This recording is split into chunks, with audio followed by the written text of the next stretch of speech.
कक्षा 11 भूगोल विषय के प्रिय विद्यार्थियों, मैं डॉक्टर अब्दुल हमीद, प्रवक्ता Kamlapati Tripathi boys inter college, एक बार फिर आपके समक्ष उपस्थित हूँ। आपके भूगोल विषय का पहला लेसन एक विषय के रूप में भूगोल को लेकर के मैंने इसके शुरू के कुछ महत्वपूर्ण बिंदु आपको कल के लेक्चर में समझा दिए थे। आज हम आगे चलते हैं, उसी पाठ को आगे बढ़ाते हैं और जो पहला लेसन है हमारा, पहला टॉपिक है इसमें, वो है भूगोल एक समाकलन विषय के रूप में।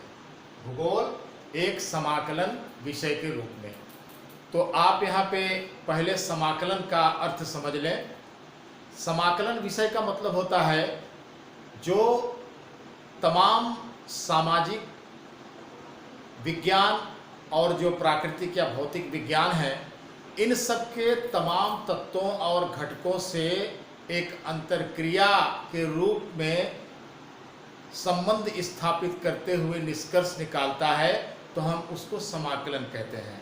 आपको पहले ही पता है कि भूगोल विविध विषयों के साथ अटूट संबंध रखता है और मनुष्य के साथ प्राकृतिक प्रकृति से भी उसका संबंध है, इसलिए ये एक समाकलन विषय के रूप में स्थापित है। और इस समाकलन विषय के रूप में भूगोल को स्थापित करने में कई तत्व सामने आते हैं, जिसके बारे में अभी हम आगे बात करेंगे। बच्चों, आप जान रहे हैं भूगोल सदैव से पृथ्वी को मानव के आवास के रूप में देखता है। अतः यह प्राकृतिक एवं सामाजिक दोनों पर्यावरणों का पूरक एवं संतुलित अध्ययन करते हुए प्राकृतिक एवं सामाजिक दोनों विषयों से समग्र सूचना प्राप्त करता है, उनका संश्लेषण करता है। समाकलन विषय के रूप में इसकी प्रकृति को इसी आधार पर हम समझ सकते हैं। आगे हम कुछ और बिंदु पर चर्चा करेंगे, जिससे आपके समक्ष ये स्पष्ट हो जाएगा कि भूगोल एक समाकलन विषय के रूप में है। तो मैं बताना चाहूँगा आपको, भूगोल ऐसा संश्लेषणात्मक विषय है जो क्षेत्रीय एवं इतिहासकालिक तथ्यों की समग्र व्याख्या करने का प्रयास करता है। यहाँ पे संश्लेषण शब्द आया है, इसका अर्थ है तथ्यों की व्याख्या करने वाला, यानी फैक्ट की व्याख्या करने वाला, वास्तविकता की व्याख्या करने वाला। ठीक है, अब आगे देखते हैं हम। मैंने दो बातें की, एक क्षेत्रीय संश्लेषण और दूसरा कालिक संश्लेषण। तो जो क्षेत्रीय संश्लेषण है उसका अर्थ यह है कि विश्व हमारा आज परस्पर निर्भर तंत्र के रूप में सामने है।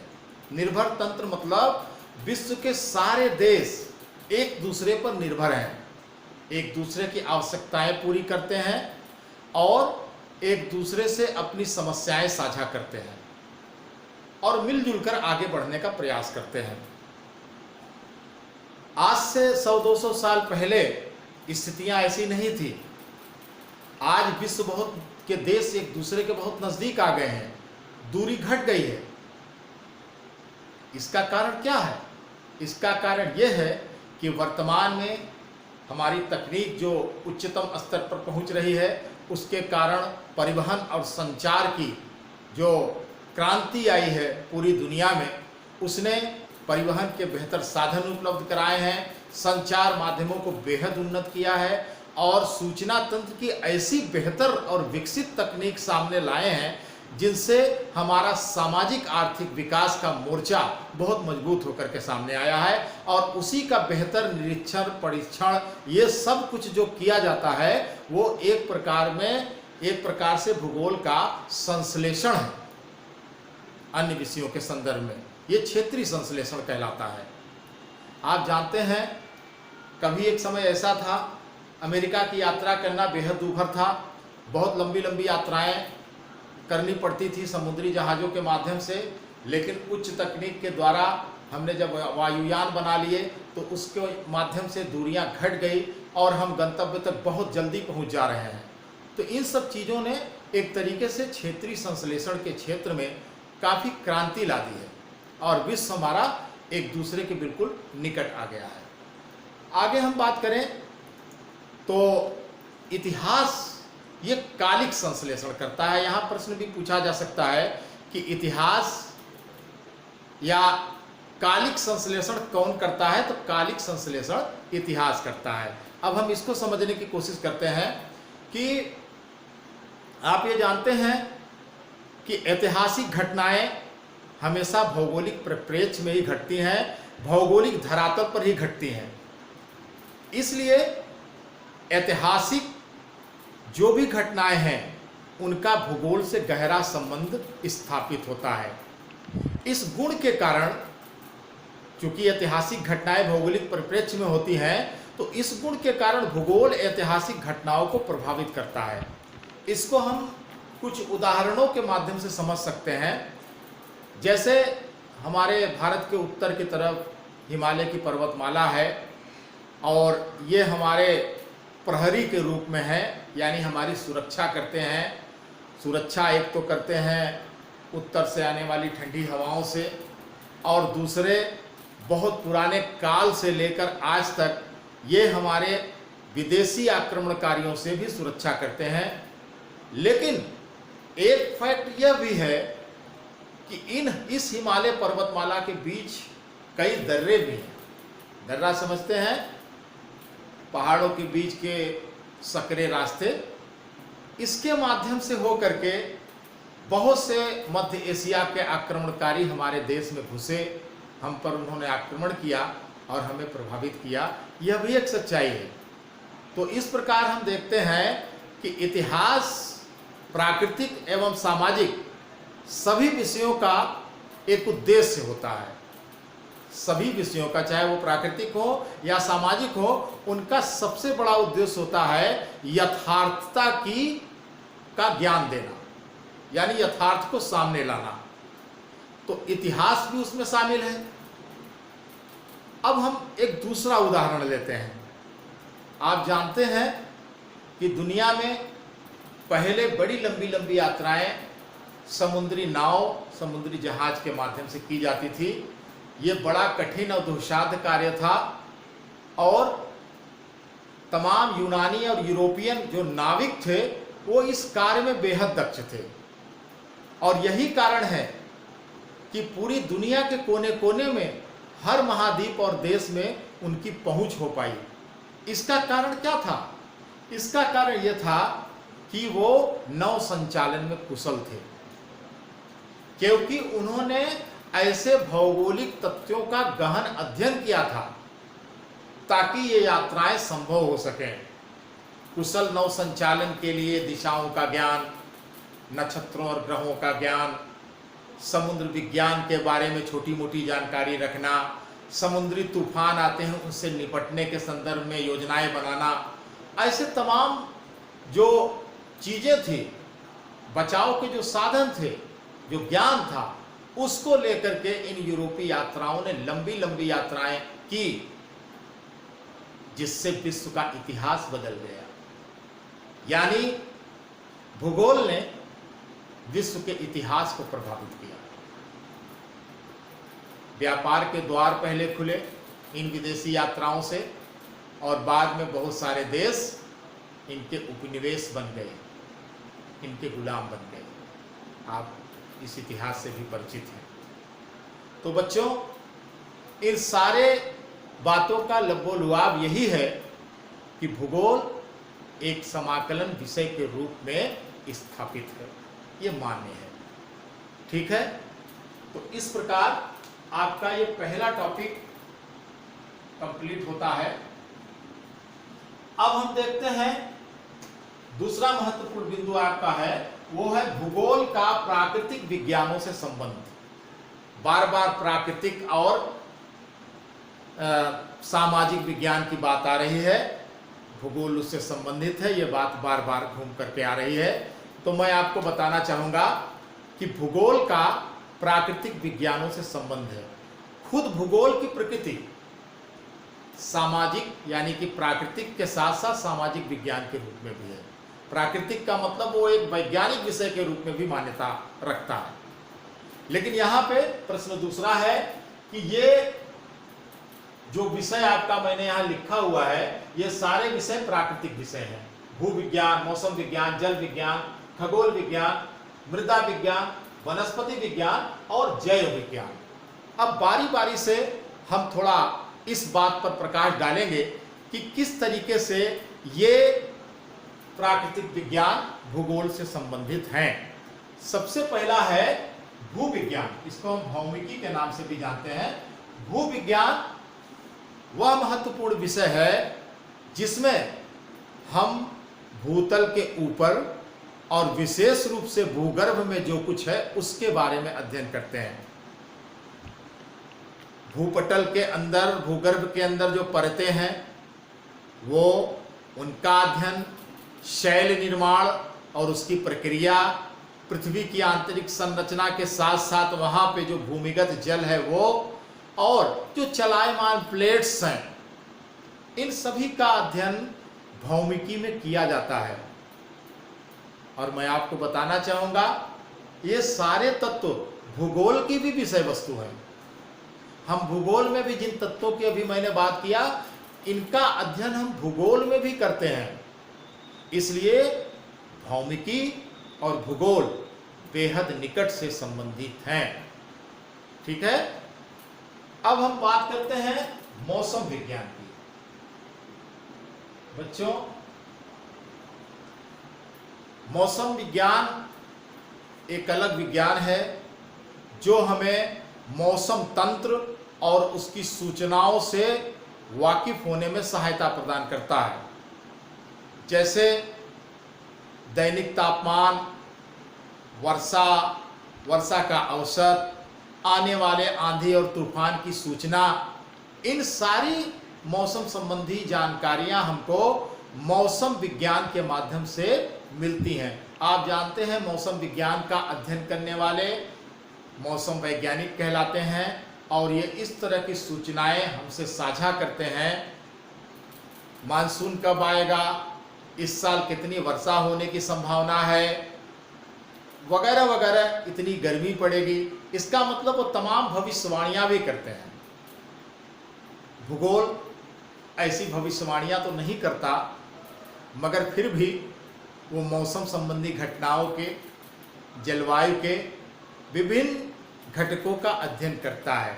जैसे तापमान, वर्षा, आंधी तूफान, इन सारी बातों का अध्ययन भूगोल में भी होता है। तो इस प्रकार मौसम विज्ञान और भूगोल एक दूसरे से निकट का संबंध रखते हैं। अब हम आते हैं तीसरे बिंदु पर, यानी तीसरे विषय पर, जिसका नाम है जल विज्ञान।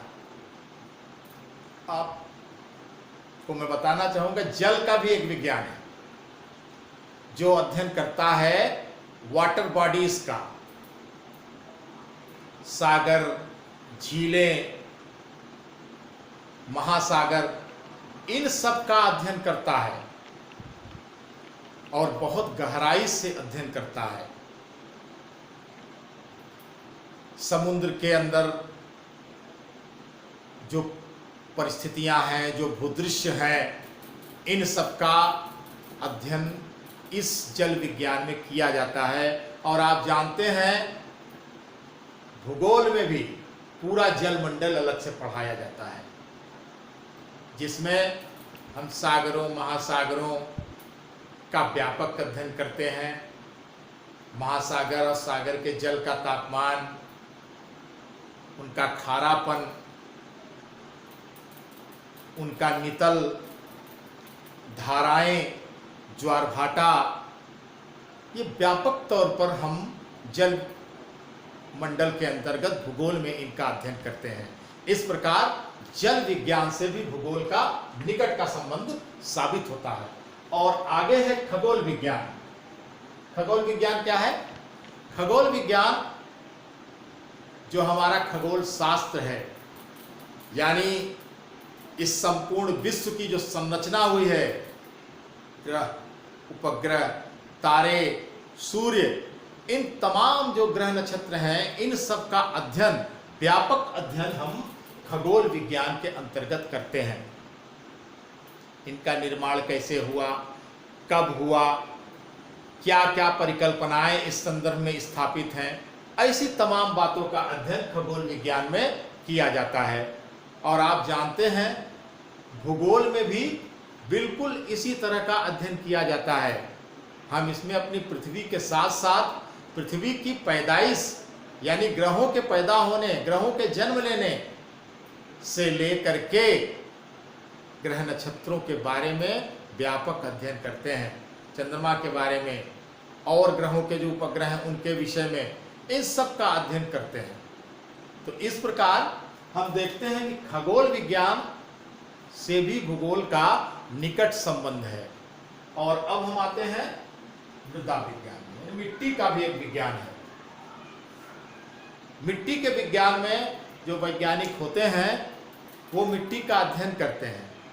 आप जानते हैं दुनिया में मिट्टी का स्वरूप एक जैसा नहीं है, अलग अलग प्रकार की, अलग अलग उपयोगिता की, अलग अलग विशेषताओं वाली मिट्टी दुनिया में अलग अलग क्षेत्रों में पाई जाती है। जो हमारा मृदा विज्ञान है वो इन मिट्टियों का परीक्षण करता है,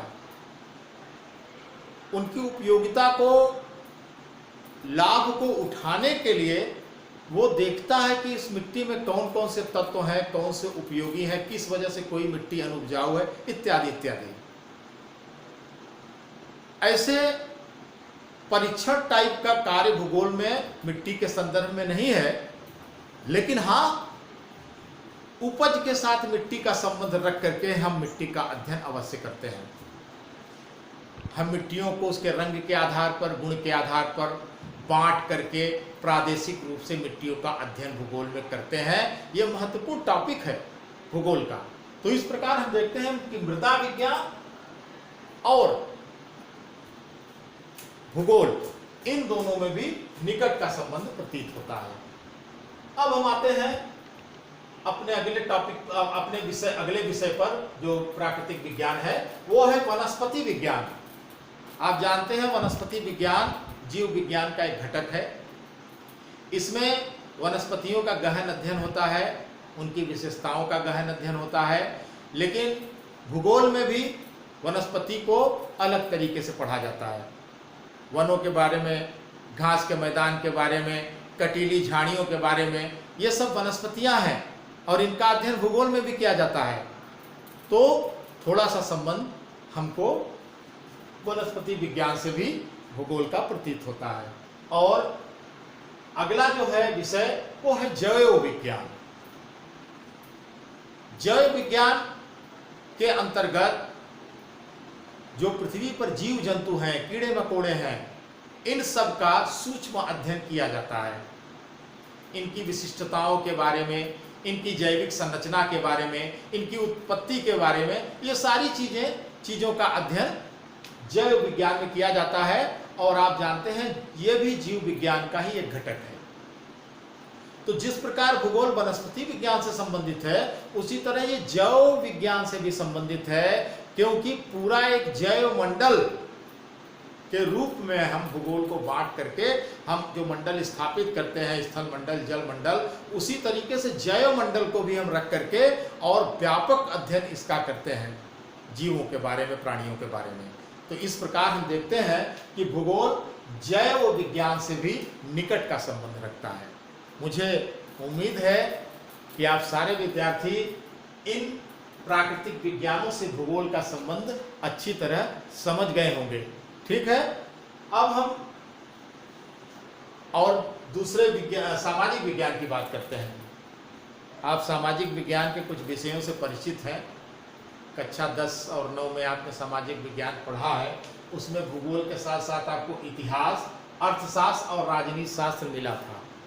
ये आपके लिए नया हो सकता है, समाजशास्त्र। ठीक है, तो ये राजनीति शास्त्र भी आप सोचेंगे कि राजनीति शास्त्र का क्या अर्थ है। मैं बता दूं, आपकी पुस्तक में नागरिक शास्त्र था।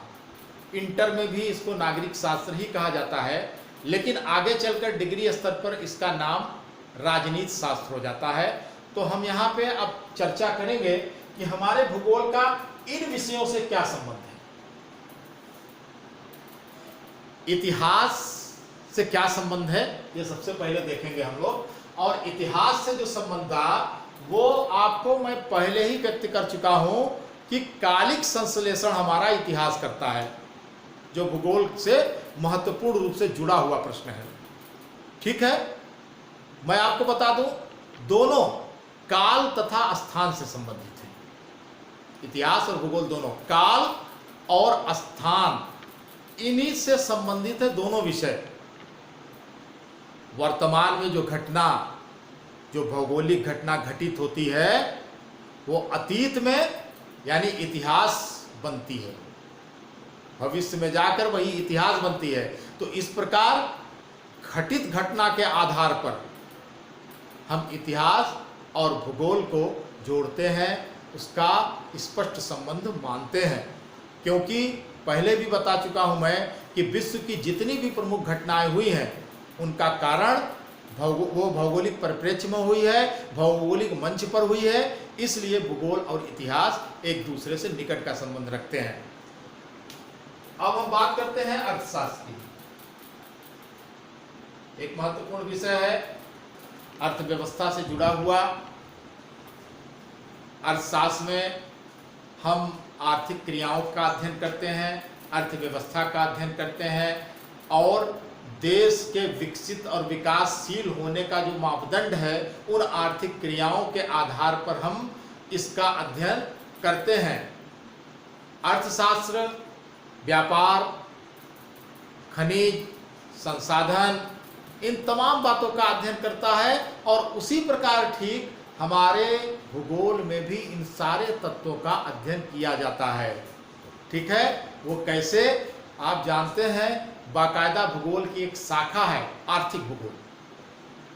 जब हम किसी देश प्रदेश का प्रादेशिक विवरण करते हैं, वर्णन करते हैं, तो उसमें हम निश्चित रूप से कृषि के बारे में, संसाधन के बारे में, खनिजों के बारे में, ये सारी बातें, व्यापार, परिवहन, संचार, सब कुछ पढ़ते हैं। एकदम निकट का संबंध, ऐसा लगता है जैसे हम भूगोल में भी अर्थशास्त्र पढ़ रहे हैं। तो इस प्रकार हम देखते हैं कि भूगोल का अर्थशास्त्र से भी बेहद निकट का संबंध मिलता है देखने को। और अगला विषय है राजनीति शास्त्र। आप राजनीति शास्त्र में सरकार के बारे में पढ़ते हैं, तमाम प्रकार के प्रजातंत्र, जनतंत्र इत्यादि के बारे में पढ़ते हैं। किसी देश का जो संवैधानिक ढांचा होता है, राजनीतिक ढांचा होता है, उसके बारे में पढ़ते हैं। लेकिन साथ ही साथ उसमें कुछ तत्व ऐसे भी सम्मिलित होते हैं जिनका अध्ययन हम भूगोल में भी करते हैं। जैसे प्रभुसत्ता है, राज्य का क्षेत्र है, जनसंख्या है। तो कहीं न कहीं भूगोल में इन तत्वों का अध्ययन किया जाता है। इसलिए राजनीति शास्त्र भी भूगोल से निश्चित रूप से संबंधित है। और अंत में आपका ये आखिरी विषय, आखिरी सामाजिक विषय है समाजशास्त्र। ठीक है, अब समाजशास्त्र आपके लिए नया विषय है। आप जानते हैं समाज मनुष्यों द्वारा बनता है, इसमें भी जनसंख्या का तत्व शामिल है। समाज में कई प्रकार के क्रियाकलाप होते रहते हैं और जो समाज अपना क्रियाकलाप करता है वो कहीं न कहीं भौगोलिक प्रभाव से अछूता नहीं होता है। भौगोलिक क्रियाएं समाज को नियंत्रित करती हैं, उस पर अपना प्रभाव स्थापित करती हैं। मनुष्य भी इन भौगोलिक तत्वों से अपना समायोजन करता है और समाज को एक दिशा देने के लिए वो भौगोलिक तत्वों के सहारे आगे बढ़ने का प्रयास करता है। तो इस प्रकार भूगोल, समाजशास्त्र ये भी एक दूसरे से संबंधित लगते हैं। अभी बच्चों ये पाठ पूरा नहीं हुआ है। अगले लेक्चर में हम इस बिंदु के आगे का जो अगला बिंदु होगा उसके साथ पाठ को आगे बढ़ाएंगे। तो आज के लिए इतना ही। धन्यवाद।